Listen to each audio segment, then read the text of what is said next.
देवी माँ दुर्गा की कहानी।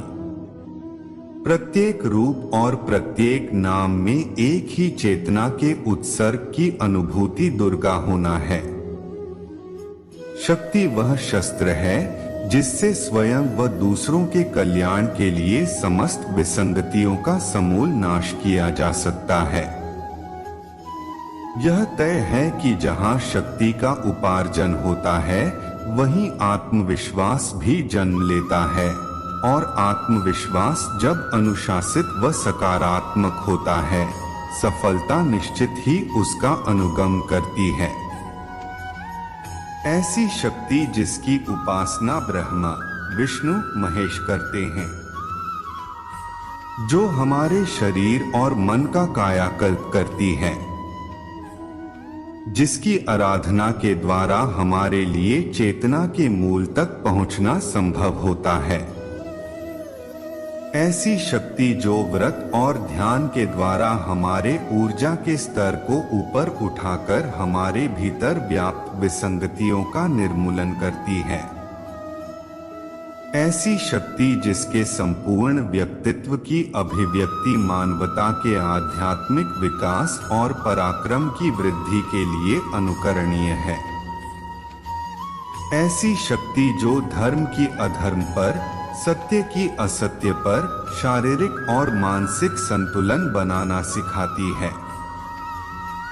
ऐसी शक्ति जो मानव हित के लिए काल को वश में करना जानती है, जिसकी अभ्यर्थना से मनोभावों को सकारात्मक दिशा मिलती है। ऐसी शक्ति जो यह संदेश देती है कि अपने सार्थक उद्देश्यों, जिसमें कि अपने वर्चस्व की प्राप्ति के लिए संघर्ष व सभी का कल्याण निहित है, संगठित और पराक्रमी होना जरूरी है। ऐसी ही विलक्षण शक्ति का स्वरूप है दुर्गा। वर्षण अंतिम चरण पर है। ऋतु परिवर्तन की वेला है। सर्दी की नर्म सिहरन के साथ त्योहारों के आगमन की अनुभूति मन में उल्लास उत्पन्न कर रही है। प्रकृति अपने को धोपोंछ कर सुखाने के प्रक्रम में हर तरफ दृष्टिगत है। नव अर्थात नवीनता, यह सृष्टि का नियम है कि यह पुराने के बाद स्वयं का पुनर्नवा करती है, किंतु नवीनीकरण की यह सतत प्रक्रिया मानवीय संरचना में कहीं पिछड़ सी गई प्रतीत होती है। मानव शरीर में आत्म संप्रेषण ही चेतना का नवीनीकरण या नवोन्मेष है। थोड़ा जटिल है, किंतु उपवास, मौन, प्रार्थना व ध्यान के द्वारा नवरात्र का समय विशुद्ध चेतना के मूल तक पहुंचने का सुअवसर है हम सभी के लिए। शक्ति स्वरूपा दुर्गा उसी विशुद्ध चेतना को प्राप्त करने का अभिप्राय है।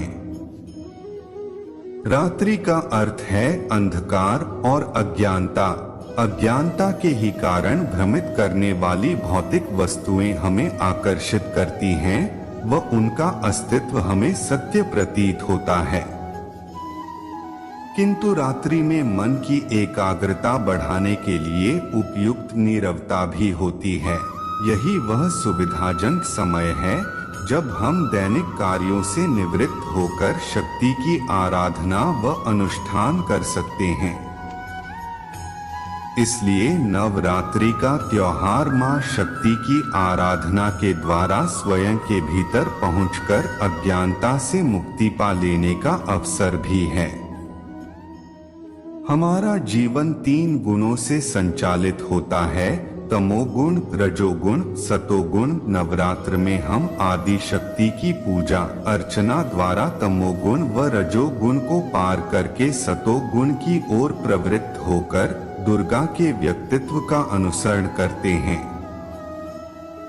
माँ दुर्गा पालनहार हैं व संहारिणी भी। इसलिए वह अपने भक्तों द्वारा निस्वार्थ भक्ति अर्चना करने पर ममतामयी होकर उनकी मनोकामना पूर्ण करती हैं और अपने वर्चस्व व समस्त मानव कल्याण के लिए कभी रौद्र रूप भी धारण कर लेती हैं। माँ दुर्गा के संपूर्ण अस्तित्व का बाना अपनी आंतरिक शक्ति पर विश्वास करना व निर्भीकता पूर्वक सफलता को प्राप्त करना है। वह एक योद्धा है जो शेर पर सवार होकर चंडमुंड, शुंभनिशुंभ, रक्तबीज, मधुकैटभ व महिषासुर जैसे राक्षसों का मर्दन करती हैं। इसलिए उन्हें महिषासुरमर्दिनी भी कहा जाता है। जय माता दी। ऐसे ही वीडियो देखने के लिए हमारे चैनल को सब्सक्राइब करें और लाइक, कमेंट, शेयर करना ना भूलें। वीडियो देखने के लिए धन्यवाद।